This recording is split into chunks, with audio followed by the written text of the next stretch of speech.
The countdown was already running when I sat down at my station, and I knew before I had my headset seated that it was going to end badly, because the Krevani assembly does not issue countdowns, it intends to let expire quietly. Ambassador Reina Voss was kneeling on the deck of her own ship when the feed clarified. Not by choice. Two Krevani honor clerks had her by the shoulders, and behind them a tally screen ran backward in their blocky home script, 9 minutes, 14 seconds. The Obad was a diplomatic cruiser, white-hulled, unarmed, 6 weeks out from Earth on a mandate to discuss border telemetry. The Krevani had boarded it without a shot fired, because boarding an unarmed ship costs nothing and the assembly does not waste resources on contests it has already decided. Their first registrar spoke for the recording, flat and procedural, the way a clerk reads a fine. Earth would kneel before the tally reached 0, formally and on camera, or the representative present would be judged in default of the debt and the debt would be collected from her body. He used the word debt.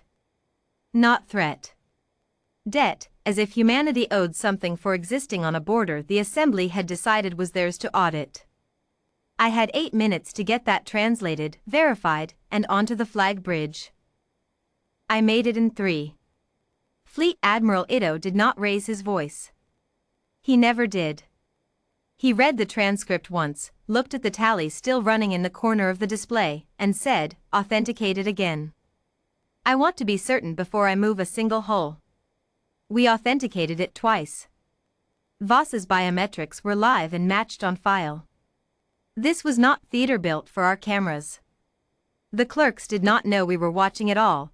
The feed was the assembly's own internal audit record, the kind they keep on everything, and we had been inside their relay architecture for 11 months waiting for exactly this kind of mistake. At 6 minutes, Voss spoke. Her voice didn't shake. She said her name, her registry number, and the date, the way you'd log evidence, because she understood, faster than I did, that she was no longer a negotiator. She was a record now, and she intended hers to be accurate. At 4 minutes, Ito gave the order I'd been braced for since the transcript hit the bridge. Not a retaliation order. A release order. Execute verdict, he said, and the bridge crew didn't flinch, because verdict had been staged and restaged for 11 months against this exact contingency, not against this attack specifically, but against the shape of it. An ultimatum delivered against an unarmed target, on a clock, broadcast as a lesson to anyone watching. The Krevani assembly does not raise armies the way we do. It raises auditors. Every conquered world it holds is held by paperwork and a garrison just large enough to enforce the paperwork, debt registries, kneeling protocols, tribute schedules going back generations on worlds that had stopped resisting because resistance had a cost the assembly always made sure was worse than compliance. They had never met a power that didn't calculate the cost the way they did. We had spent 11 months making sure that when this moment came, we wouldn't be calculating costs either. We'd be running a clock of our own. That 11 months had a name only a handful of us on the intelligence deck ever used out loud: the Verdict Protocol, a standing order to pre-position 4 carrier groups and their escorts at 3 jump points within range of Krevani home orbit, refueled and crewed and waiting on nothing but a single authentication chain. We had not known it would be an Envoy. We had guessed a colony, or a chapel ship, or a border garrison. The assembly had a habit of testing weaker neighbors with smaller cruelties first. It hadn't mattered which. The protocol didn't care what shape the offense took. It only cared that the offense be confirmed, and confirmation took 3 minutes, and the staged fleet took 4. At 2 minutes, the first registrar repeated the demand. Earth's channel stayed silent, because Ito had already given his answer and it wasn't going out over a radio. It was going out over 411 hulls translating out of staging at the edge of Krevani home orbit, every one of them already burning toward a fixed point before the registrar finished his sentence.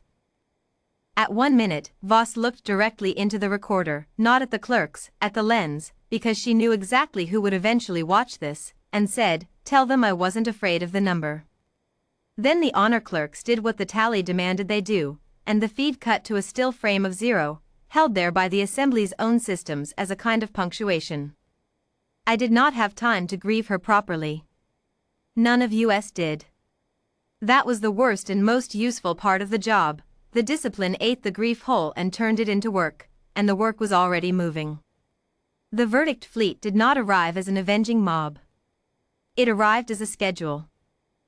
411 hulls dropped out of transit in a formation rehearsed so many times that watch officers across the fleet called out their checkpoints in flat, bored voices, because boredom under fire is what 11 months of drilling buys you.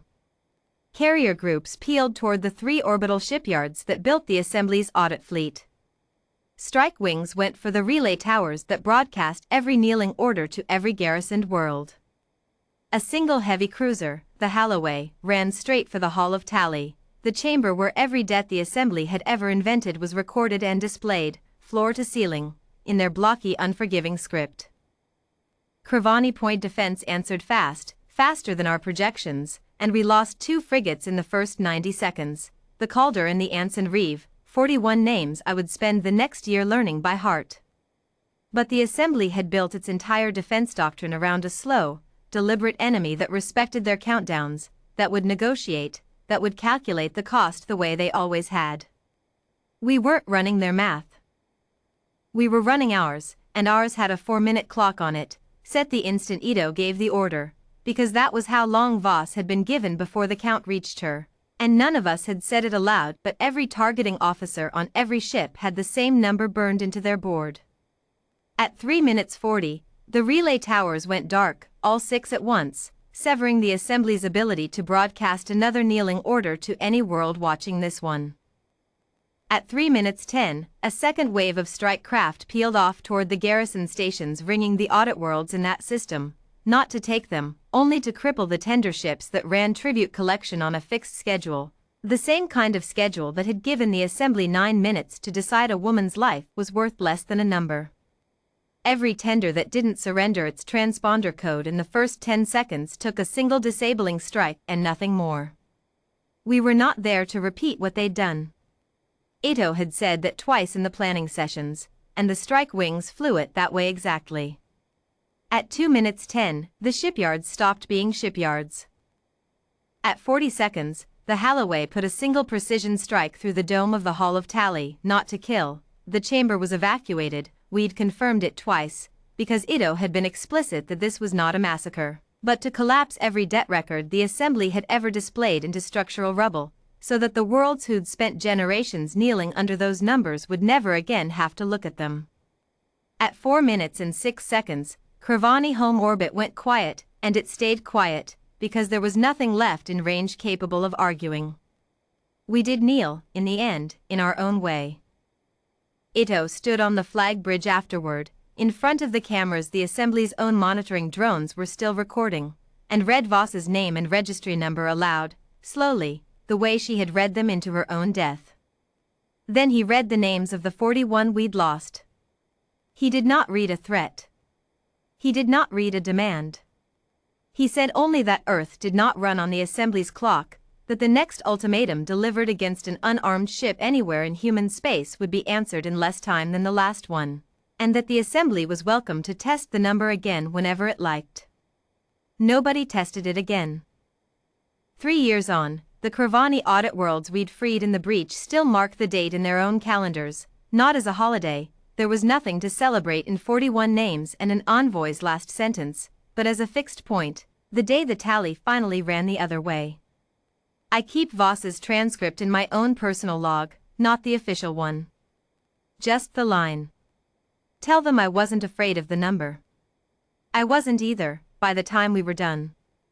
None of us were. That was the whole point of the 4 minutes.